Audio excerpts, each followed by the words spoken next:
হাই viewers, মই অনুষ্কা আৰু আপোনালোকে চাই আছে মোৰ চেনেল অনু ব্লগিং চেনেল। মই আজি কণবিলাহী আচাৰৰ ওপৰত এটি ভিডিঅ' আপোনালোকৰ লগত শ্বেয়াৰ কৰিবলৈ ওলাইছোঁ।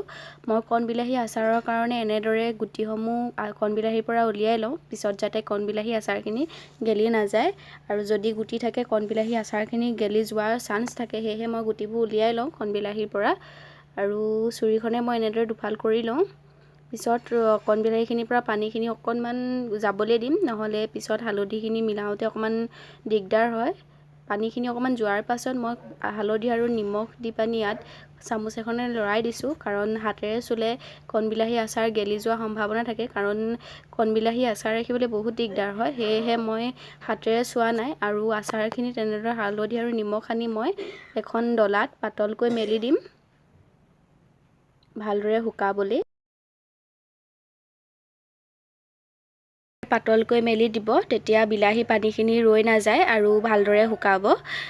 এনেকৈ ভালদৰে ৰ'দত মেলি দিব আৰু যেতিয়ালৈকে ভালদৰে শুকাই নাযায়, যেতিয়ালৈকে শুকাই নাযায়, মোৰ এইখিনি হ'বলৈ 2 দিন লাগিছিল। এনেদৰে শুকোৱাৰ পাছত মই আচাৰ বনাবলৈ ধনিয়া আৰু শুকান জলকীয়া লৈছোঁ। যদি ইচ্ছা কৰে বগা সৰিয়হও দিব পাৰে। শুকান জলকীয়া আৰু ধনিয়া গুটি ভাজি এনেদৰে খুন্দি ল'লোঁ আৰু বেছি গুড়ি নকৰিব, নহ'লে আচাৰখিনি খাবলৈ বেয়া হ'ব। এনেদৰে অলপমান গোটা গোটা হৈ থাকিলে আচাৰখিনি খাবলৈ ভাল হয়। আৰু মই এনেদৰে চামুচ এখনে অকণমান দি আচাৰখিনিত মছলাখিনি মিলাই যাম, তেতিয়া আচাৰখিনি অলপমান বিলাহীত লাগি যাব আৰু ভালদৰে মিহলি হৈ যাব। দিয়াৰ পিছত মই চামুচখনেৰে সকলোবোৰ মিলাই দিম, যাতে মছলাখিনি ভালদৰে বিলাহীৰ লগত মিলি যায়। আৰু মই তেলখিনি ইয়াত দিবলৈ আগতীয়াকৈ তেল গৰম কৰি থৈছিলোঁ, যাতে তেলখিনি ঠাণ্ডা হয় আচাৰত দিবলৈ। গৰমে গৰমে তেলখিনি দিলে পিছত আচাৰখিনি ক'লা পৰি যায়, সেয়েহে মই তেলখিনি গৰম কৰি পানি ঠাণ্ডা কৰি লওঁ, যাতে পিছত দিলে মানে আচাৰখিনি ক'লা হৈ নাযায়। আৰু যদি ক'লা হৈ যায় বেয়া হয় দেখিবলৈ, সেয়েহে মই ঠাণ্ডা কৰি লওঁ। আৰু এতিয়া ইয়াত মই ঠাণ্ডা কৰি থোৱা তেল অলপ প্ৰথমতে দি ল'ম, যাতে আগতীয়াকৈ দি থোৱা মছলাখিনি বিলাহীৰ লগত ভালদৰে মিহলি হৈ যায়।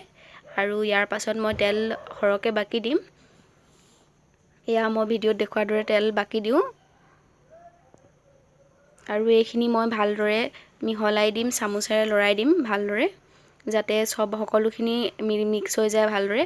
আৰু মই মছলাখিনি গোটেইখিনি একেলগতে দি দিয়া নাছিলোঁ, তেল দিয়াৰ পাছত দিবলৈ অকণমান ৰাখি থৈছিলোঁ। আৰু সেইখিনি এতিয়া দি পানি ভালদৰে আচাৰবোৰ চামুচেৰে লৰাই যাম, যাতে চবৰ লগতে মিহলি যায়। আৰু লৰাই থাকিব যেতিয়ালৈকে মছলা আৰু বিলাহীখিনি মিলি নাযায়। হাত নলগাব। এয়া মোৰ ভালদৰে মিলি গৈছে সকলোবোৰ।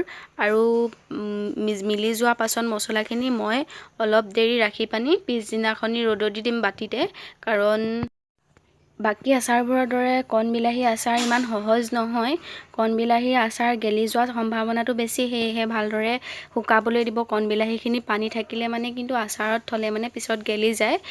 আৰু আচাৰখিনি ভালদৰে ৰ'দত শুকুৱাব বৈয়ামত ভৰা আগতে।